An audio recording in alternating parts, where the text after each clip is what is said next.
Docteur JQC, vous posez une question qui est centrale dans ce livre. C'est une question au milieu de votre livre, je dirais. Si les cancers, vous dites, si les cancers n'étaient pas une maladie génétique, quel est votre paradigme des cancers? Alors, vous savez que la théorie de la mutation somatique du cancer est une théorie qui n'a pas été démontrée à ce jour, le gène du cancer n'ayant pas été découvert pour l'heure.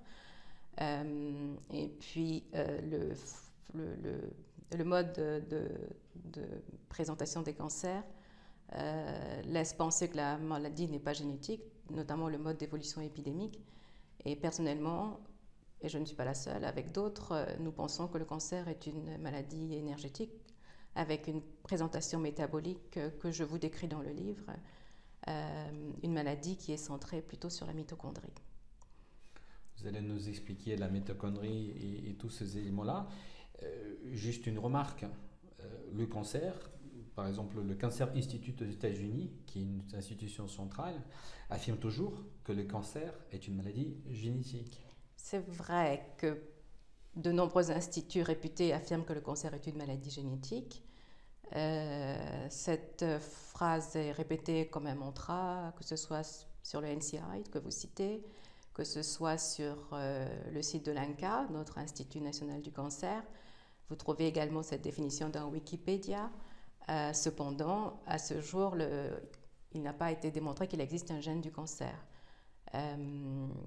On trouve bien sûr des mutations génétiques dans les cancers, ce qu'on appelle des mutations d'oncogènes, des mutations de suppresseurs de tumeurs. On sait aussi que les cancers sont des maladies qui sont sur le plan génétique très hétérogènes, mais à ce jour, il n'a même pas été défini pour même un seul type de cancer, un profil d'anomalie génétique qui pourrait expliquer la cancérogénèse. Et selon vous, les professionnels de la santé sont elles-mêmes les victimes collatérales de la théorie génétique des cancers? Oui, effectivement, que ce soit les professionnels et les malades, hein, bien sûr, parce qu'il s'agit d'eux principalement, tous sont victimes de cette théorie de la mutation somatique, qui est une théorie qui finalement donne un esprit plutôt fataliste, parce que imaginez-vous vous défendre contre une mutation gravée dans vos gènes qui détermine la vie de vos cellules et de votre organisme. C'est très difficile d'envisager les choses de façon positive quand vous savez que vous devez lutter contre une mutation qui n'existe pas, en plus. Est-ce que vous pouvez nous expliquer le concept que vous décrivez dans le livre des cancers sans gène? Et vous dites que ça vient percuter la théorie génétique. Voilà, effectivement, beaucoup de paramètres, beaucoup d'exemples viennent contredire la théorie de la mutation somatique, notamment les cancers sans gène, que personne ne va remettre en cause actuellement, puisque de plus en plus de publications s'accumulent pour démontrer que une mutation génétique n'est pas essentielle à la survenue d'un cancer. Et il y a une belle publication d'un auteur qui s'appelle Greenman, dont vous pouvez retrouver la référence dans mon livre, qui décrit 73 tumeurs sur 210 qu'il a étudiées qui ne présentent pas de mutation génétique. Et ce n'est pas la seule publication. Enfin, en faisant une petite recherche difficile mais approfondie, vous pouvez trouver plusieurs autres citations de ce genre. Docteur JQC, dans le livre, vous parlez également des guérisons spontanées du cancer. Est-ce que les cancers puissent guérir spontanément? Les guérisons spontanées de cancer sont des guérisons sans intervention médicale.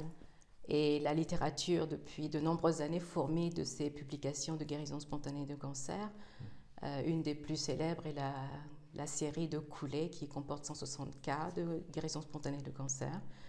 Et depuis cette série, de nombreuses publications, toutes les années, viennent nous prouver que le cancer n'est pas une maladie génétique, hein, puisqu'il guérit spontanément. On ne peut pas imaginer que si un gène gouverne la vie d'une cellule, que la persistance de ce gène ne peut pas expliquer la guérison spontanée.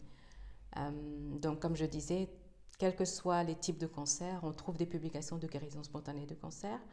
Et une des dernières publications françaises provient du service d'hépatogastroentérologie de l'hôpital de Nîmes. C'était fin d'année 2022. Le cas d'un malade atteint d'une cirrhose sur une hépatite chronique C qui développe un hépatocarcinome au-delà de toute intervention chirurgicale et qui va guérir spontanément de son hépatocarcinome en 3 mois, si mon souvenir est bon. Malheureusement, ce patient qui est en attente de greffe hépatique va décéder des suites d'une infection à Covid. Mais néanmoins, sa pathologie cancéreuse était guérie. C'est ça. Il donne une explication. Quelle est la conclusion? Je sais juste de comprendre. Quelle est une conclusion d'une étude comme ça, qui est une étude médicale académique, j'imagine? Alors, les auteurs ne donnent pas d'explication claire, mais on peut se poser la question de la suppression de son hépatite C par le traitement antiviral qui lui a été donné, ou d'autres explications. Je ne connais pas le cas personnellement pour pouvoir conclure, bien sûr. Mais en tout cas, ce genre d'études démontre que se focaliser sur les gènes n'est peut-être pas la seule solution raisonnable pour essayer de traiter un cancer, et qu'il faudrait peut-être ouvrir en fait les recherches à d'autres perspectives. Vous dites qu'avec le développement de l'épigénétique, on a pu comprendre que les gènes sont sous dépendance de l'environnement et que les modifications génétiques peuvent être réversibles. Vous citez des exemples? Oui. Alors, lorsque je faisais mes études, lorsque j'étais étudiante, externe en hématologie, interne en hématologie, nous traitions beaucoup de ces leucémies à promyélocytes qui étaient très rapidement mortelles. Dans la leucémie à promyélocytes, en fait, les globules blancs au cours de leur maturation sont bloqués au stade de promyélocyte et présentent une translocation qui s'appelle la translocation 15-17. Et à cette époque, ce sont les Chinois qui ont amené un dérivé de la vitamine A qui s'appelle l'acide transrétinoïque, qui permet en fait à ces prolymphocytes de mûrir, et lorsqu'ils mûrissent, ils perdent cette translocation 15-17. D'accord.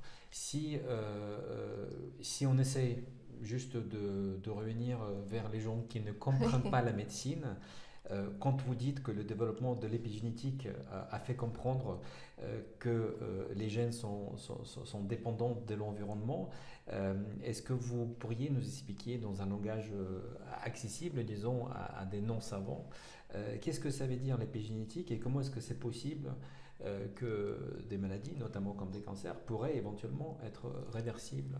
Alors, pour faire simple, l'épigénétique étudie le comportement des gènes. Nous avons un ADN avec des gènes qui codent pour des protéines et puis des gènes majoritaires qui ne codent pas, qu'on pensait être autrefois des gènes poubelles, mais qui en fait qui sont des gènes régulateurs. Donc on peut subir des modifications qui viennent de l'extérieur, méthylation c'est cela, et donc c'est un petit peu tout cela l'épigénétique. Et donc ces systèmes de méthylation dépendent de notre environnement. Docteur Djikusi, vous plaidez donc pour l'évolution de la théorie de la mutation somatique, donc la théorie génétique des cancers, vers la théorie métabolique du cancer, centrée sur la mitochondrie, que vous appelez la reine de l'énergie cellulaire. C'est quoi dans ce cas-là, je vais juste de vous poser la question, c'est qui la reine de l'énergie cellulaire? Alors, les mitochondries, ce sont des organites que l'on trouve à l'intérieur des cellules. Nous en avons plusieurs copies dans quasiment toutes nos cellules. Il n'y a que le globule rouge, en fait, qui n'a pas de noyau, qui n'a pas de mitochondries. Et ce sont des organites qui sont comme des bactéries, que nous avons intégrées dans un passé très lointain. Nous avons intégrées au sein de nos cellules et qui représentent, si on peut dire, notre microbiote intracellulaire. Et ces mitochondries, en fait, sont les organites, les centrales énergétiques, centrales nucléaires, qui permettent de produire l'essentiel de l'énergie cellulaire. À peu près 85% de l'énergie sous la forme d'ATP est produite par ces mitochondries. Donc, pour qu'une cellule puisse vivre, il faut qu'elle ait un minimum d'énergie produite au quotidien. Et si cette énergie est insuffisante, la cellule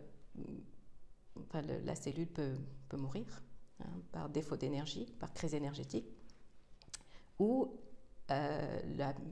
cette mort cellulaire est déclenchée en fait par la mitochondrie qui va déclencher ce qu'on appelle le processus de mort cellulaire programmée ou apoptose.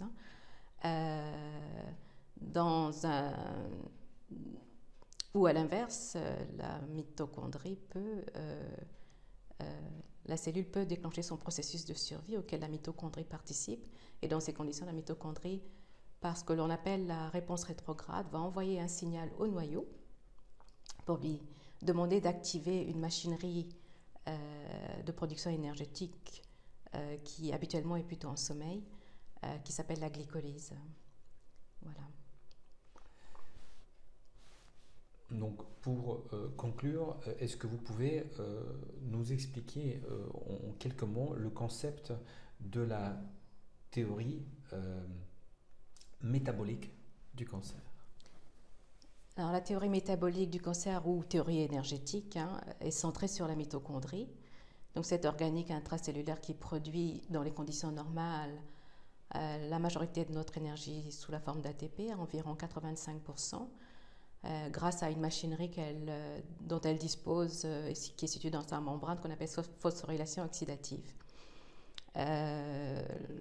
Lorsque les mitochondries sont lorsque la cellule est agressée, ou les mitochondries mises en défaut par des stress, qu'ils soient chimiques, biologiques, infectieux, enfin, tout ce que nous pouvons imaginer, dont on aura peut-être l'occasion de parler tout à l'heure, les mitochondries vont subir un stress oxydant, donc certaines mitochondries vont être détruites, et donc l'énergie cellulaire devient insuffisante. Et dans ces conditions, les mitochondries peuvent décider de déclencher le processus de mort cellulaire programmée qu'on appelle apoptose, ou dans d'autres circonstances, elles peuvent décider par le biais de la voie rétrograde, de commander au noyau la production des gènes qui permettent de faire fonctionner la glycolyse. Et c'est ce qu'on appelle la glycolyse aérobie, du coup, ou l'effet Warburg. Et donc, lorsque la cellule dépend de la glycolyse aérobie, l'effet Warburg, elle prolifère. Donc, c'est ça, en fait, qu'on appelle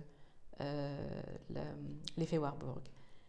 Mais cet effet Warburg n'est pas spécifique de cancer, puisque pour qu'un cancer puisse s'établir, il faut aussi qu'il y ait une défaillance du système immunitaire.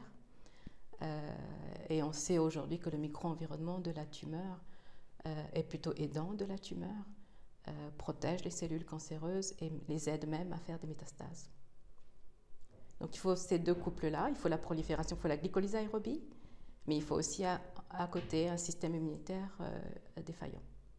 Donc c'est ça ce qui constitue la base de la théorie métabolique du cancer. C'est ça. C'est-à-dire le point de départ, c'est le défaut énergétique. Le point central, c'est le défaut énergétique au niveau de la mitochondrie, parce que le système de production énergétique est abîmé.